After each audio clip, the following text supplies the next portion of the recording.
The desert wind carried the scent of blood and dust across the plains near Edessa as the Roman emperor of the known world sank to his knees in the dirt. Above him, mounted on a horse groomed for a king who had already won everything, sat Shapur I of Persia, conqueror of the Sassanid throne. The Persian king did not dismount by ladder or stirrup that day. He placed his boot upon the spine of Publius Licinius Valerianus, emperor of Rome, and pressed down until bone met earth. Around them, what remained of 70,000 Roman soldiers watched in silence, disarmed, starving, and broken by plague long before the Persians had ever drawn a sword. No sword was raised. No blow was struck. The only sound was the creak of leather and the slow, deliberate breathing of a 70-year-old man forcing himself not to collapse under the weight of another king's foot. This was not a battlefield execution.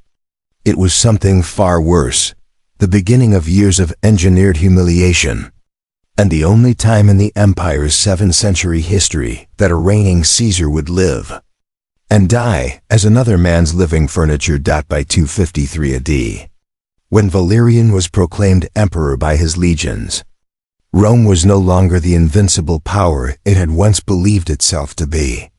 The empire had entered what historians would later call the crisis of the 3rd century. A 50-year unraveling of plague, civil war, currency collapse, and a terrifying churn of emperors murdered almost as quickly as they were crowned. The plague of Cyprian was killing thousands a day in some cities. Germanic tribes pressed against the Rhine and Danube frontiers without pause. And in the east, a resurgent Persian empire under the new Sassanid dynasty had abandoned the cautious diplomacy of the old Parthians in favor of open conquest. Valerian himself was no reckless upstart. He was a respected senator with decades of administrative experience, raised to the purple by his own soldiers after the previous emperor, Trebonianus Gallus, proved unable to hold the frontiers together. He inherited an empire on every side of collapse at once, and he made the only decision that seemed to make sense: split the burden of a crumbling world with his son Gallienus. The son would hold the west, fighting off Germanic incursions along the Rhine.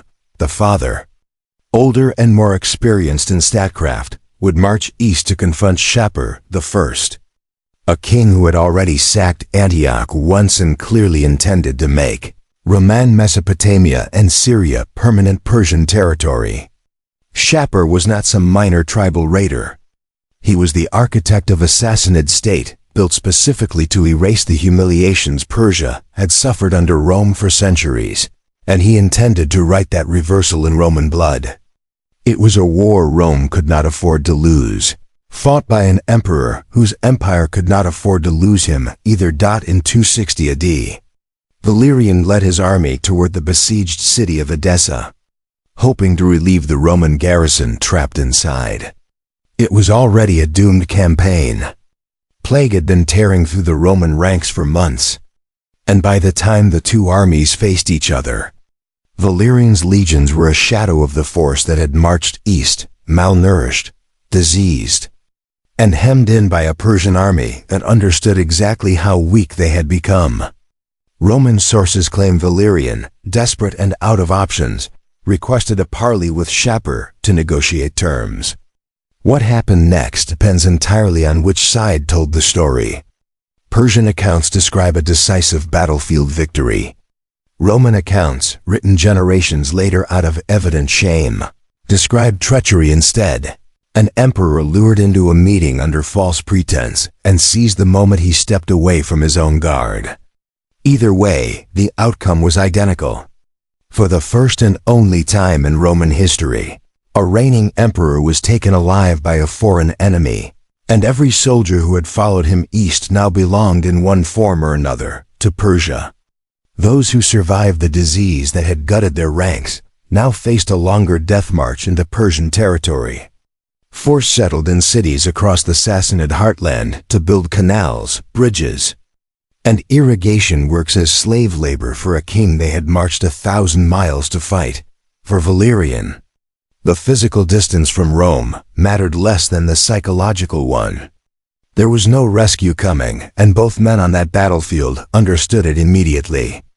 Shapur had captured not just an army, but a symbol, and he intended to spend that symbol slowly, over years, rather than all at once. What followed was not a quick execution.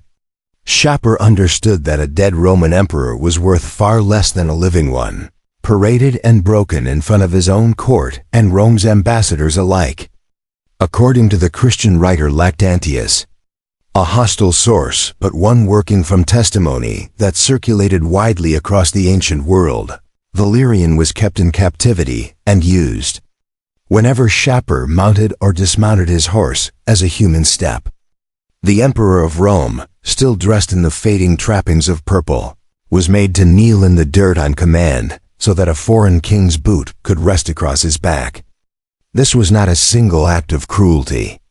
It was repeated, deliberately, for years, timed to whatever schedule suited the Persian court, transforming the highest office in the Roman world into a piece of furniture for a court that wanted every visiting dignitary, every rival king, every foreign envoy passing through, to witness it firsthand. There was no ambiguity in the gesture. A man who had once commanded the legions of an empire stretching from Britain to Egypt now had to wait kneeling.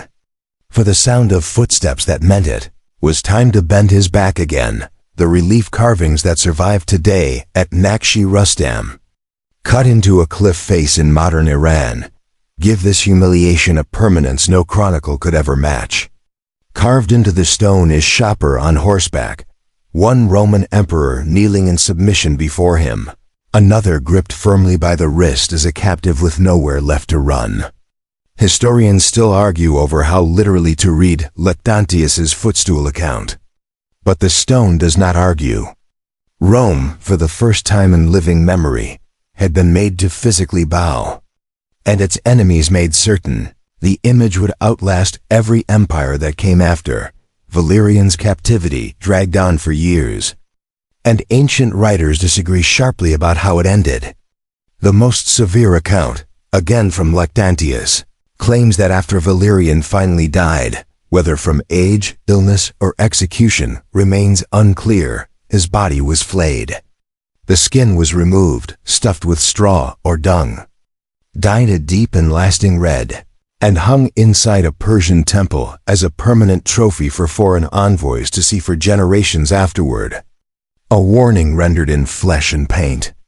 Other historians treat this final detail with real skepticism, noting that Lactantius wrote decades later with an agenda of his own, eager to portray a persecutor of Christians. For Valerian had renewed the empire's anti-Christian edicts shortly before his capture, as a man receiving a divinely fitting punishment.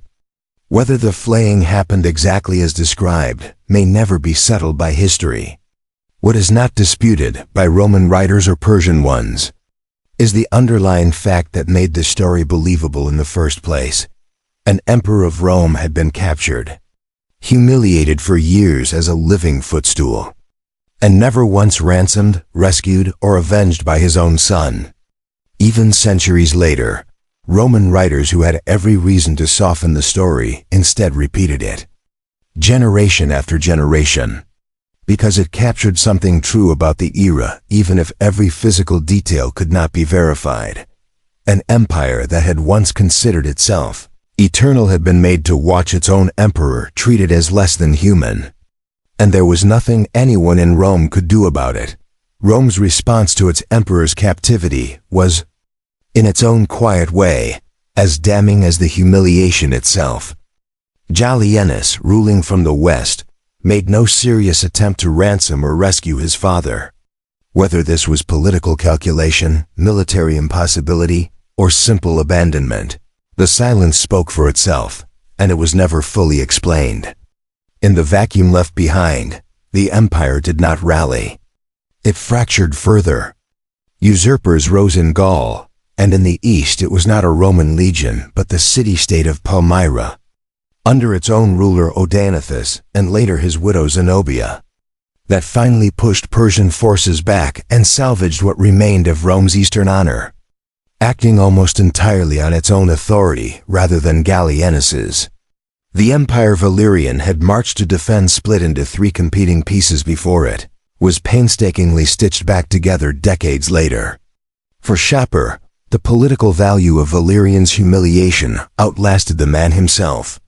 The image of a submissive Roman emperor, carved permanently into stone, became part of Sassanid royal identity for generations. Referenced again and again in Persian art as proof that even Rome could be brought to its knees, Valerian's story endures not because of any battle he won, but because of the particular, engineered cruelty of what happened after he lost. Empires like to imagine their worst humiliations as impossible, right up until they happen to the man wearing the purple. What lingers centuries later is not the war or the plague, or the political calculations that left an old man to rot in a foreign court. It is the image, cut permanently into a cliff face at Naqsh-e Rustam, of a Roman emperor on his knees. Power, Rome learned in the summer of 260 AD, does not protect the man who holds it. It only makes his fall more spectacular when it finally comes. No later emperor, however cruel, however incompetent, ever forgot what had happened to the old man at Edessa, and none of them ever let themselves be taken alive again.